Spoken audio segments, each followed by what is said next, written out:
Today, inshallah, we are going to be discussing and talking about several things.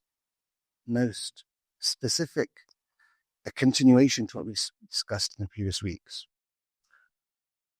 How do I measure my relation with Allah subhanahu wa ta'ala? And today's focus is on something that I can physically use to measure my relation with Allah, to measure how I progress as a Muslim. And it is the relation with the Qur'an. What does Allah subhanahu wa ta'ala say about the Qur'an? Allah subhanahu wa ta'ala says in Surah Al-Isra, إن هذا القرآن يهدي للتي هي أقوى ويبشر المؤمنين الذين يعملون الصالحات أن لهم أجرا كبيرا. Indeed, this Qur'an, this book that Allah has prescribed to us, guides to the best and to the right path. And within it is a bushra, is a bushra. Someone tells what bushra is in English. Thank you. Good tidings. It's good tidings to the believers that they get a huge and good reward.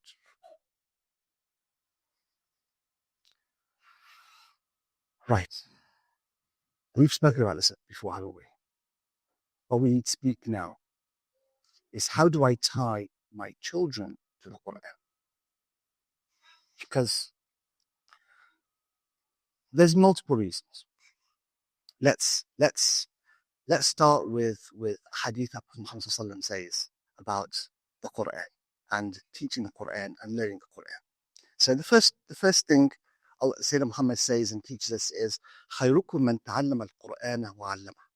The best of you who learns the Qur'an and teaches the Qur'an. Now, when you think that when you send someone or you send your children to a madrasa, to a school to teach them Qur'an, that you're not teaching them Qur'an. That's not true. When they go there, whether it's an hour, half an hour, and they come back with homework, how do you think they memorize the Qur'an? It's with you. It's with your wife. The house is the one that teaches the Qur'an in reality. I've seen brothers that don't speak Arabic at all, that barely have memorized the Qur'an, yet when they take the homework, they're memorizing the Qur'an so they can teach their children. And the person in his mind that he wasn't learning Qur'an, I'm just helping him with his homework. No, this is the best thing to do to teach the Qur'an. All right. Let's say another hadith about the Qur'an. The Prophet sallallahu alaihi wasallam, من قرأ القرآن وتعلم وعمل به.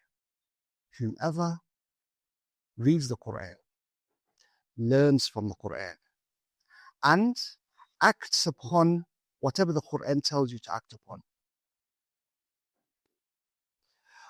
ألبس والديه يوم القيامة تاجا من نور. His parents, the person who learns the Qur'an, who reads the Qur'an, who acts as the Qur'an teaches us to act.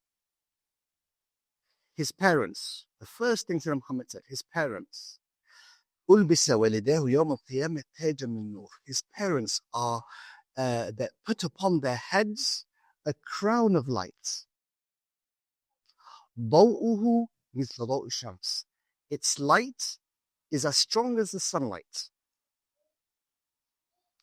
وكسي والديه حلتين لا تقوم لهما الدنيا. His parents are dressed with clothes not seen, not possible to even imagine this world. Nothing comparable. This is the parents. This is you. And by the way, and this is for us adults, if you really want, whether your parents are alive, may Allah grant them long life, or whether they've passed away, may Allah forgive them. You want your parent to do something for your parents, memorize the Qur'an. Now, the hadith, let's continue the hadith. فَيَقُولَانِ, the two parents ask. They're suddenly, imagine, two parents, they've been given so many things, Day of Judgment. بما كسينا بهذا. Why were we dressed with this? Why were we given such an honor? فيقال بأخذ ولدكم القرآن. رواه الحاكم. Because your child has taken the Qur'an, has learnt the Qur'an, has honored the Qur'an, has lived with the Qur'an. In the hadith, nothing says that they've taught their child the Qur'an. Nothing at all. But one of the blessings, one of the barakah of the Qur'an is that it goes to your parents. Your parents get a part. So if you want to do something for your parents, what do people normally do? They'll give some charity and they'll give the intention for my parents, for my father, for my mother, my grandfather, whatever it is. They'll do Umrah or Hajj for their parents. We've all heard and seen that. Memorize the Quran for your parents. Well, of course, you memorize it for Allah subhanahu wa ta'ala. But the reward, your parents will get it. Old and young. Do you see how important it is now, our relation with the Quran? I'm also going to talk about, before I say the steps that we need to help our children to memorize the Quran. Of course, the more you become active in teaching your children Quran, the more the reward. And Allah subhanahu wa ta'ala rewards you on your intention, not on your act. We said before that Allah subhanahu wa ta'ala doesn't look at the results. He looks at our act. What can you do? If you've done the utmost of what you can do, then that's as far as you're concerned, you get the top reward, whatever that reward is.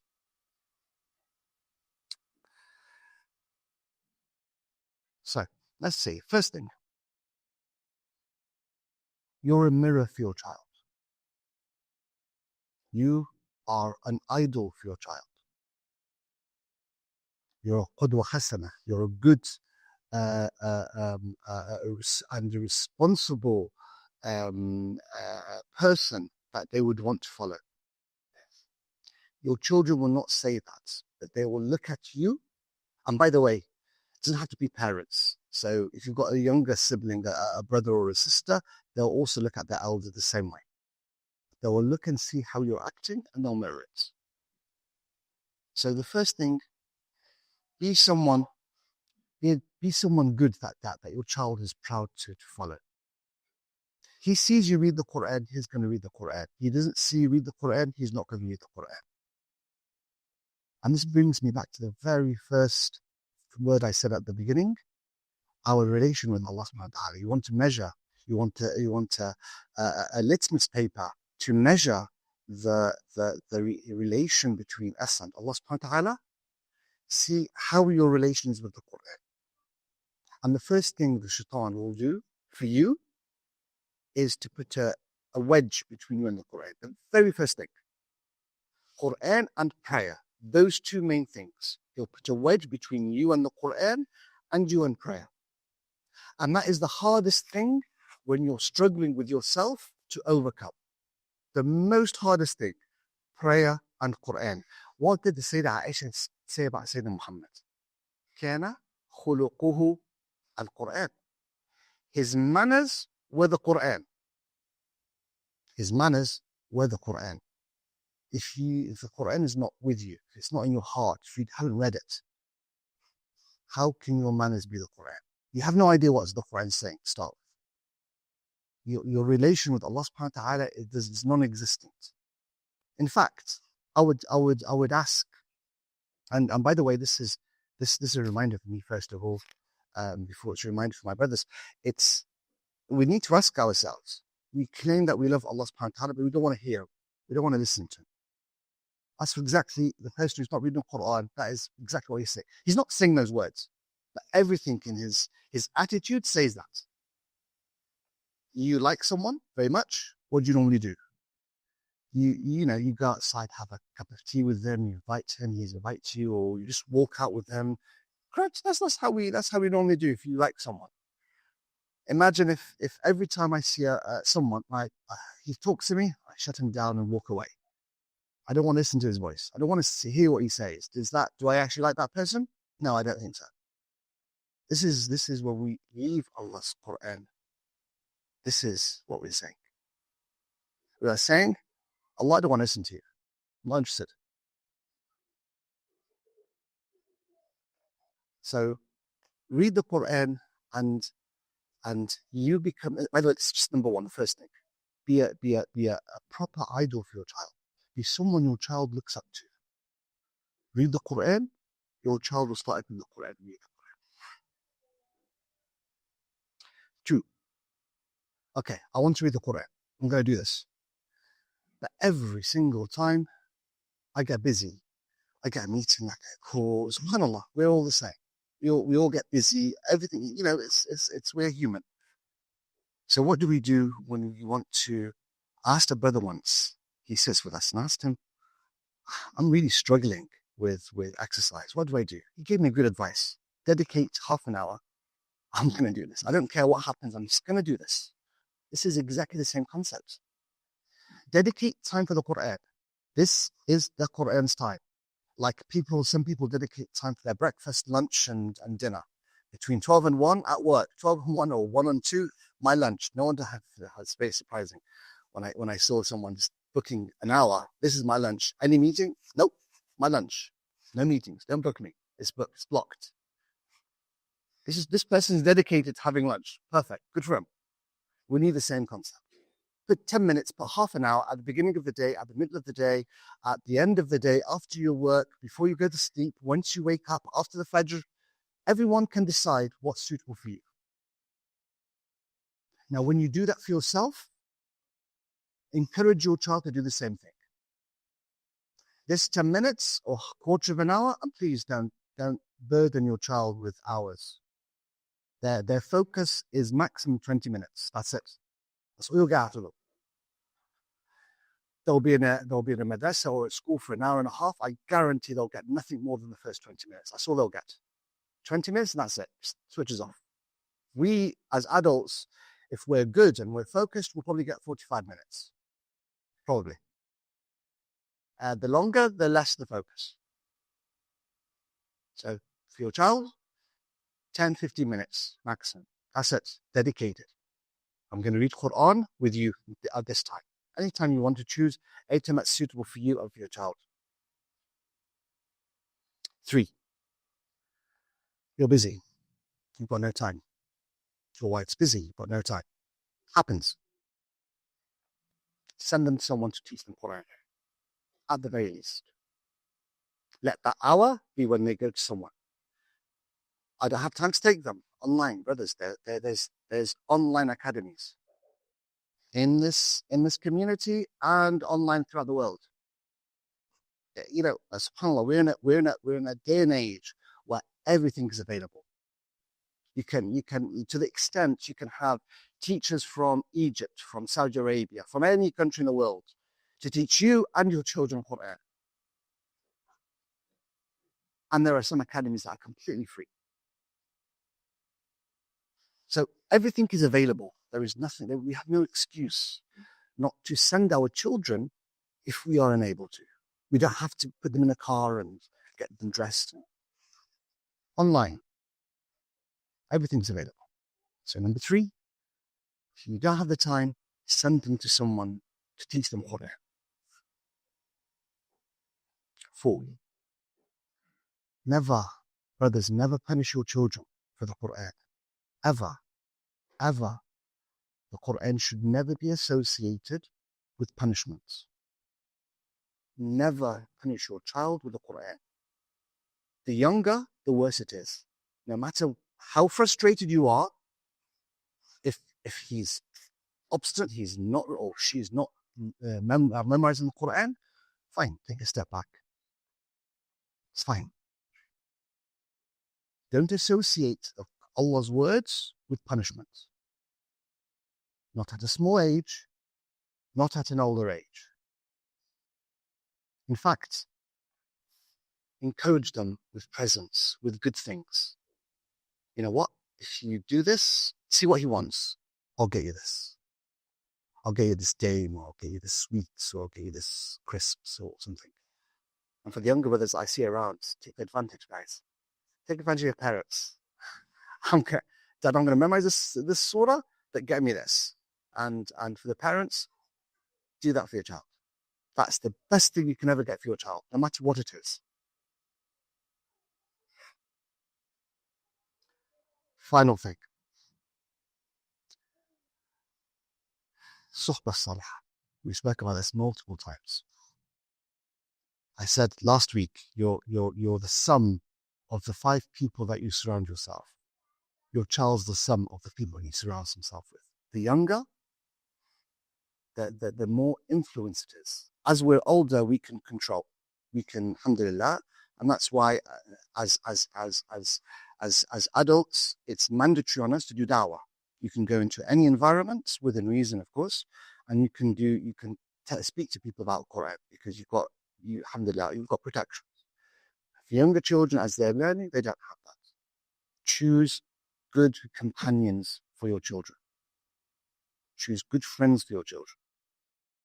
You see them walk a path with people that will not encourage them on the Qur'an, advise them to move, or then advise them, just involve them or get them with other people, with Muslims like them.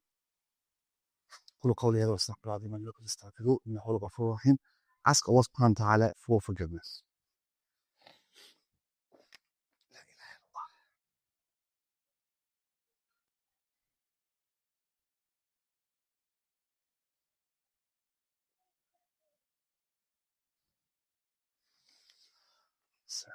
Bismillah. Alhamdulillah, Rasulullah. So, one final thing.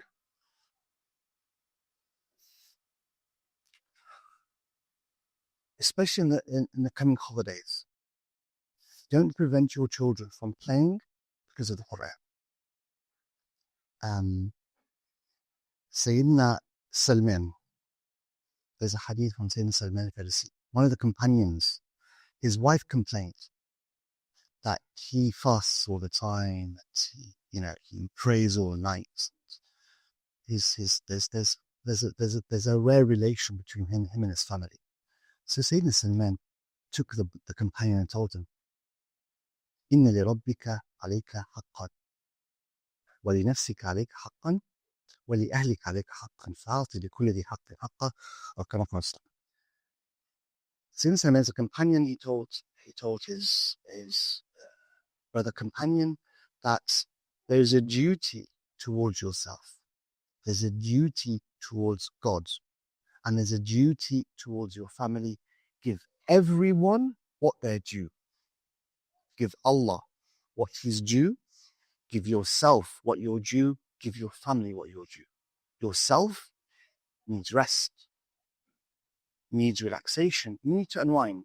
Sayyidina Muhammad unwinded. And he joked. We think that he was serious all the time.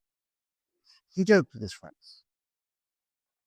It's fine. The companions, if you look at how they used to joke with each other, you'd be surprised. They do some strange things, actually, that you think they're all serious all the time. No. And Sayyidina Muhammad used to like him. They used to talk and chat with each other and joke with each other, to the extent that Sayyidina Muhammad says, إياكم الجلوس في الطرقات. He was giving the companions an advice. Said, don't sit on the road, on the coffee shops, like similar to what we have right now. You're sitting on a coffee shop on the road. He said, don't do that. So the companion said, well, Prophet, this is where we sit and talk to each other. And he said, fine. If you have to do that, then give the road its due. Give the road its due. They said to the Prophet, what do I have to do for the road? So he said, Raddul Basar. Avert your eyes. If you're sitting down having coffee, speaking with your brothers, avert your eyes. Don't look all around and if it's haram or if it's not suitable, avert your eyes. Randu salam. Someone passes by you and says, Assalamu alaikum. Answer back, wa alaikum assalam wa rahmatullahi wa barakatuh. Imnatul adha an al-tariq. Remove harm from the road. You're sitting down, you see a nail on the road. Get up and take the nail out of the road. You get a reward for that. وَالْأَمْرُ بِالْمَعْرُوفِ وَالنَّهْيِ عَنِ الْمُنْكَرِ كَمَا قَالَ رسول الله صلى الله عليه وسلم. And encourage good, forbid bad. This is one of the tenets of the Muslim nation. We forbid good. Sorry, we encourage good and we forbid bad. You encourage your brothers or sisters, you encourage everyone on good. And Sayyidina Muhammad teaches us, you encourage good and forbid bad. The first thing is with your hands. If you're unable to do so, you're unable to remove something wrong, whatever the reason is, then at least do it with your tongue. Unable to, with your heart. It's a tenet as a Muslim. You see something wrong, you speak up. And you do not stay quiet because it's a friend or because you're worried about your brother's hurting his feelings or her feelings. Say the right thing. Have the courage to say the right thing. Of course, with wisdom and with the right way. So, final thing. As we talk about the Qur'an and as we look at the benefits of the Qur'an, we said that Sayyidina Muhammad sallallahu kana khuluquhu al-Qur'an. His mannerism was the Qur'an. So if you want your mannerism, if you want to enhance your manners, open Allah's book and see how Allah tells us to talk, how Allah tells us. The Qur'an, by the way, it talks about three things, just so we understand what the Qur'an talks about. The first thing, it talks about our relation with Allah subhanahu wa ta'ala. It introduces us to Allah, to the one that we're worshipping. We only know Allah from how He described Himself in the Qur'an. Second thing is how to live our life. When we say the Qur'an is a rule book for us, because Allah subhanahu wa ta'ala taught us in the Qur'an how to live our life fully. From the moment you wake up and you open your eyes until you go to sleep again. From the moment you're born until the moment you die. Halal and haram. Mannerism, to the extent that Allah subhanahu wa ta'ala teaches us on, if I visit someone's house, can I eat in the house or not? I can eat in a friend's house, no problem at all. I can eat without, by the way, if you go to a brother's house, don't feel shy in your brother's house. You've got a right to eat in his house. In fact, on the flip side, if your brother asks you to come and eat, Sayyidina Muhammad forbids you to say no, unless there's a genuine reason. You don't reject your brother's invite. Do you see how it extends? If a house is empty, an abandoned house, am I allowed to go inside or not? How do I enter a house? Do I enter from the front door or do I go from the back door? Do you see how much Allah subhanahu wa ta'ala explains to us how we live our life? And the third and final thing in the Qur'an, it teaches us, it gives us stories, examples. It gives us examples on everything before. Examples on knowing Allah, examples on mannerisms, and examples on what happened to previous nations. So we can learn by example. We learn by example. So read the Qur'an. Don't make everything with your child and haram. Tell them stories of the Qur'an. The Qur'an's full of stories that you can speak to them about it. And of course, yourself read the Qur'an, because when you read the Qur'an, they will see you read the Qur'an. A final reminder before I close the khutbah. I believe yesterday, 100 brothers and sisters died. 100 in one go in Gaza. 100. 100 died. Asking for food and drink. Not fighting. These are children and women. It's become, we're what, third year now, or fourth year, or that's more actually, decades, because it happens since 48, before 48. It's been happening for a century actually right now. I wouldn't be amiss if I said it's been happening for a century. People have been pushed out of their homes and killed, and all their rights been taken away for doing nothing but saying La ilaha Muhammad Rasulullah and trying to live on that. So if you feel desensitized from the news, I've got two advice to my brothers. First advice is desensitization happens when you listen to the news without having an Islamic perspective. The Qur'an will give you that Islamic perspective. It will teach us how this has happened previously and how other prophets did or how they reacted to this. What's happening, by the way, now is not the first time it's happened. It's happened as a Muslim nation, it's happened many, many times. More horrifically, actually, if we read our news, if we read our history. It's happened in the previous Muslim nations. The second thing is, don't waste too much time in over-analysis. We love to read political analysis and over-analysis. Don't waste too much time on that, brothers. If it's part of your job, fine. If you're now and then reading about it, good. But too much desensitizes you to what's happening. Just look at the news and act. Act by doing dua. Act by spreading the word. Act by teaching your children our history. It's surprising that our children don't know our history. So, and of course, if you're able to give charity, give charity. We're not saying you have to pay £1,000 every day. No one's saying that. Well, no one's saying that. Give £2 a day.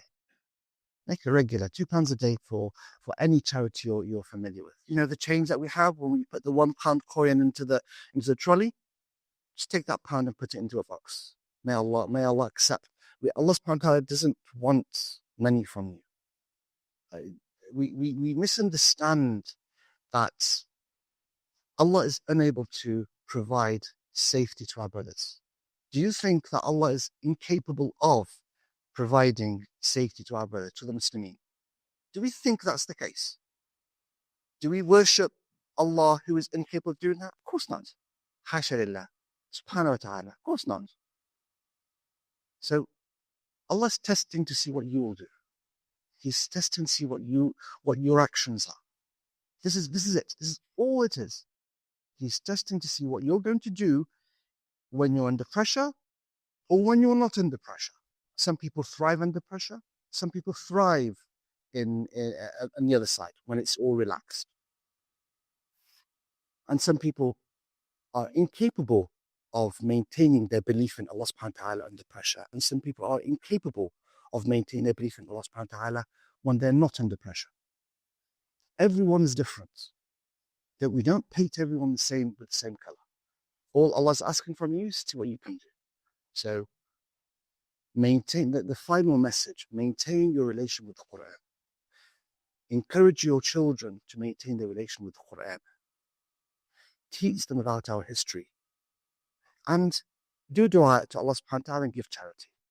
Allah